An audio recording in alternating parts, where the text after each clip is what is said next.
You won't listen to my songs anymore. You ripped my poster off. They called her the sweetheart of Australian country music. A golden voice with a cheeky smile, a proud patriot who once sang to troops in the Middle East, and a mother who embodied everything family-friendly about the genre. But one day, Beccy Cole made a confession that shattered that image forever. What if being honest about who you are meant losing everything you worked for? In 2012, Beccy Cole publicly came out as gay. It wasn't a tabloid scandal.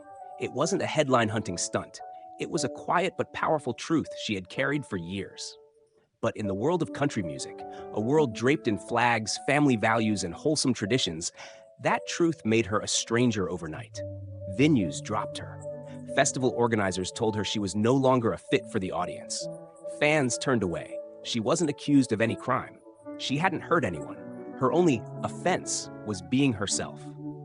Beccy had once represented the very heart of what Australians believed country music stood for: sincerity, resilience, love of country and kin. And yet, the moment she stepped out of the shadow and into her truth, the very system that celebrated her began to quietly erase her. Why did the genre that embraced her for decades suddenly slam the door? How did one of the most beloved voices in Australian music go from stage darling to whispered controversy? This is not just the story of a country singer. It's the story of a woman who risked her entire career to live honestly, and the hidden backlash that followed. What happened behind the scenes? Who stood with her? And who walked away? The answers reveal far more than one might expect, not just about Beccy Cole, but about the industry that once called her its star. Beccy Cole was never meant to be controversial. Born in Adelaide in 1972, she grew up immersed in country music. Her mother, Carol Sturtzel, was a country singer herself, and Beccy's childhood was filled with guitars, dusty festival grounds, and a deep-rooted love for storytelling through song. By the time she was in her teens, Beccy was already performing, her voice carrying both warmth and wit, a combination that would become her signature. In the 1990s, she emerged as one of the brightest lights in the Australian country music scene. Her debut album, Beccy Cole, introduced a new kind of female artist, confident, cheeky, and unmistakably Australian. She wasn't the traditional, demure country darling. She had edge, humor, and a grounded sincerity that drew fans across generations.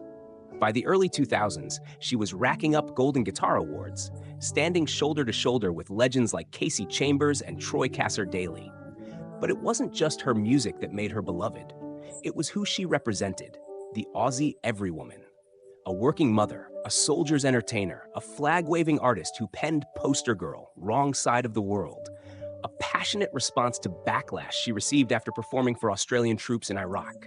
That song, full of grit and pride, became an anthem. She was the kind of star that made people feel proud, safe, and seen. And yet, underneath the success and public affection, Beccy Cole carried a truth she couldn't share. The country music world, especially in Australia, held tight to conservative values. It was a genre deeply tied to tradition, and tradition rarely made space for complexity, for identities that didn't fit the mold. Throughout the 2000s, whispers began to swirl in backstage corridors and green rooms. Was she? Could she be? Beccy never addressed them. Not yet. Her songs continued to soar. She continued to smile through interviews, charm audiences, and win awards. But there was a tension, quiet, growing, always there. Her decision to come out publicly in 2012 wasn't a calculated move. There was no press conference, no big media reveal.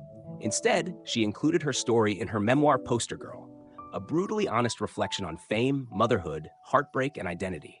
In its pages, she wrote, "I wanted to live without secrets. I owed it to myself and to my son to be truthful."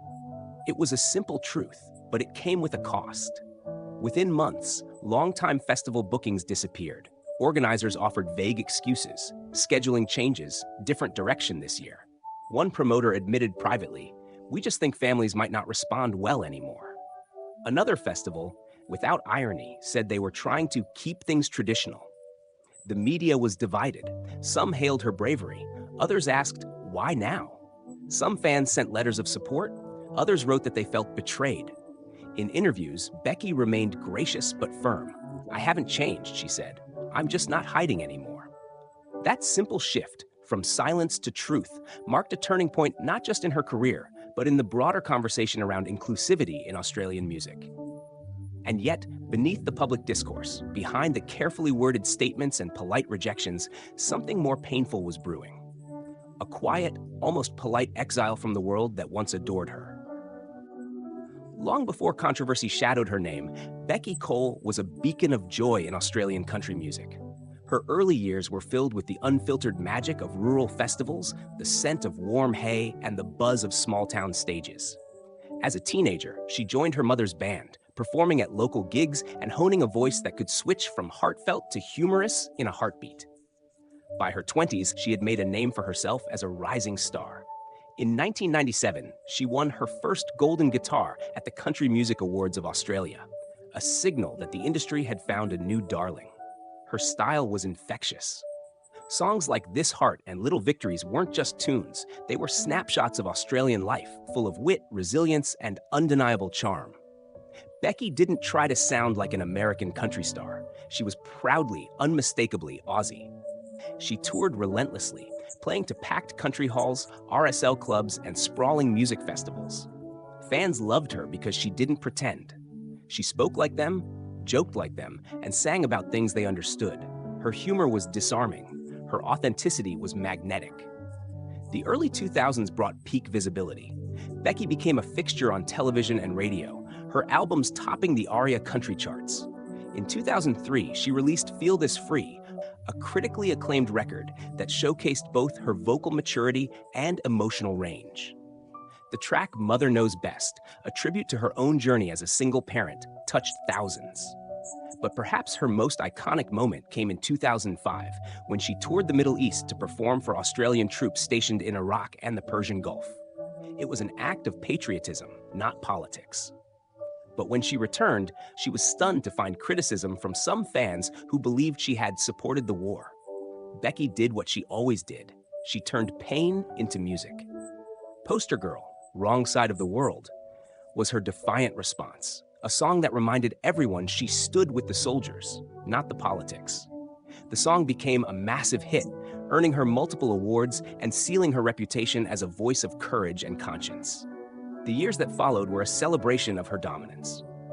She collaborated with Gina Jeffries and Sarah Storer in the Songbirds Tour, a runaway success that highlighted the power of female artistry in country music. She wrote songs that made people laugh, cry, and reflect. She was a mother, a performer, a friend, and an icon, all at once. And yet, there was something she could never sing about. In backstage rooms and post-show dinners, Beccy often felt like an actress in her own life. Friends in the industry knew. A few confidants offered quiet support, but the broader world, the fans, the labels, the promoters, were not ready. Or so she feared. She dated women quietly. She avoided personal questions in interviews. She shielded her son from prying eyes. Her personal life became a series of carefully constructed half-truths designed not to deceive, but to protect. And with each passing year, the weight of that silence grew heavier. Until one day, it broke. When Poster Girl, Her Story, her memoir, hit shelves in 2012, readers expected behind-the-scenes tales of tours, motherhood, and fame. What they found instead was a revelation. Beccy didn't just come out. She peeled back the entire curtain. She wrote about heartbreak, about hiding, about fear. She wrote about choosing authenticity over applause. For the first time, the stage lights weren't on a country star. They were on a woman reclaiming her life. But if Beccy thought the truth would set her free without consequence, she was mistaken. Coming out was supposed to be the beginning of peace, a long overdue exhale after years of performing a role off stage. But for Beccy Cole, the act of truth-telling quietly unleashed a storm she had long feared. In the months following the release of her memoir, the reaction was layered. Some fans embraced her with love, flooding her social media with messages like, "You've always been honest in your music. Now you're honest in life. We're still with you." But others weren't so kind. Some canceled concert tickets. Others sent letters dripping with disappointment. One simply read, "You're not the Beccy I grew up with." Behind the scenes, the backlash was subtler, more insidious. It started with phone calls that were never returned. festivals that suddenly had no room, longtime collaborators who weren't sure if the audience would understand. A booking agent told her bluntly, "You've made it hard for us to sell you now. Country is family. You know what I mean." One of the most devastating blows came from a major regional country festival. Beccy had performed there for years, always drawing crowds, always delivering. That year, she wasn't invited. When her manager reached out, the answer was chillingly polite. "We're looking to go in a more traditional direction this season." Traditional. It was a word used like a dagger, a euphemism for straight, for safe, for not you anymore. In interviews, Beccy remained composed. She didn't lash out or play the victim. She simply said, "I hoped people would see that I'm still me. Same voice, same songs, same heart, just more honest." But in private, the pain was raw. She confided to a close friend, "I thought I had built a career on truth. Turns out, they only liked it when it looked a certain way." Media outlets picked up the story, some framing her as brave, others as controversial. In conservative circles, she became a talking point. One radio host questioned whether it was appropriate for her to perform at family events. Another article asked, "Can country music remain wholesome if its stars push social agendas?" But there was no agenda in Beccy's truth. No campaign, no ideology, just the simple human desire to stop hiding. Still, the narrative had shifted. Beccy Cole, once the golden girl of bush ballads and Mother's Day playlists, was now viewed by some as complicated. The kind of artist that required a disclaimer. One promoter even asked, "Will she mention it on stage?" As if her identity were a political statement, not a piece of her soul. The most painful part wasn't losing gigs. It was losing the illusion that the industry she had loved, the audience she had sung for, would always stand by her. She realized that in country music, even in the progressive corners of Australia, authenticity had its limits. And yet, even in this dark chapter, something unexpected happened. Young artists, closeted, unsure, afraid, began reaching out to her. Messages poured in. "Because of you, I feel like I can be me. You gave me hope that the stage won't close on me if I'm honest." In the quiet corners of rehearsal rooms and green rooms, Beccy became a symbol, not of scandal, but of courage. She didn't win new awards that year. She didn't headline the biggest stages. But in 1,000 unseen ways, she became something far more enduring. A truth teller in an industry built on image. Years later, when asked if she would do it all again, she smiled and said, "I sleep better now, and that's worth more than any spotlight." There are moments in pop culture where someone's decision to live authentically forces an entire industry to confront its own contradictions. Beccy Cole gave Australian country music one of those moments. Her journey is more than a personal narrative. It's a mirror held up to a genre that has long championed sincerity, yet struggled to embrace difference. As a channel devoted to untangling legends and secrets, we see Beccy's story as a quiet revolution. It didn't come with fiery protests or public meltdowns. It came with a memoir, a few lines of personal truth, and the kind of dignity that doesn't need applause. But make no mistake, the impact of that decision was seismic. She didn't just risk her career, she risked being uninvited from the very culture that she had helped build. And why? Because she refused to lie anymore.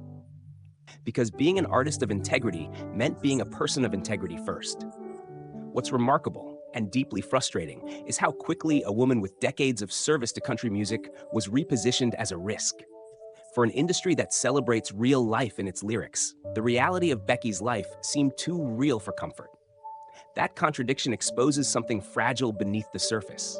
The illusion that country music is always warm, always inclusive, always honest. It isn't. Not always. Not yet. And yet, the people who needed her most, the young queer artists, the fans in rural towns feeling out of place, the parents raising kids who don't fit molds, they saw her, and they haven't forgotten. Beccy Cole will likely never be fully restored to the mainstream platforms she once dominated.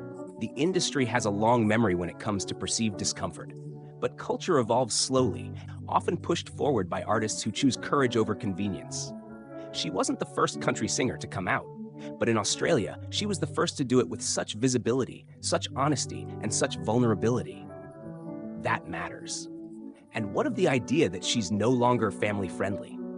It's ironic, isn't it? Because everything about her, her love for her son, Her loyalty to fans, her respect for tradition, is family. She simply expanded the definition of what that looks like. In the end, Becky's story isn't just about country music. It's about how truth collides with comfort, how gatekeepers respond to difference, and how one woman's decision to stop apologizing became a quiet blueprint for others to follow.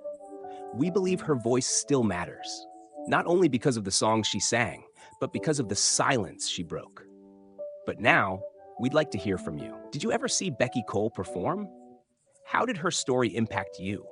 Do you think the country music industry has changed, or does it still cling too tightly to the past? Let us know what you believe, because sometimes the truth isn't just on stage, it's in the echoes of how we respond. There's something haunting about the quiet kind of bravery, the kind that doesn't roar, but simply stands its ground when the world turns away. Beccy Cole never asked to be a symbol. She only wanted to sing her songs, raise her son, and live without hiding. And yet, in choosing truth over comfort, she became more than a performer. She became a moment in cultural memory, a flashpoint when Australian country music was forced to look inward and ask, who do we really make room for? Her story doesn't end with a triumphant comeback or a final curtain call bathed in vindication.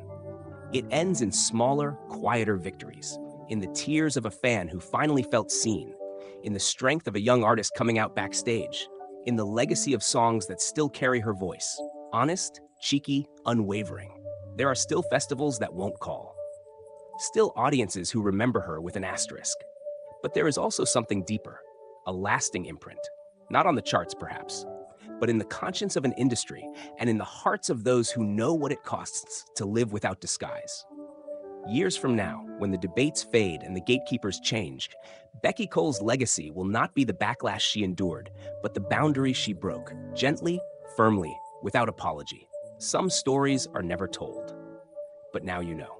And somewhere, maybe in a quiet town hall, her song is still playing, still true, still hers.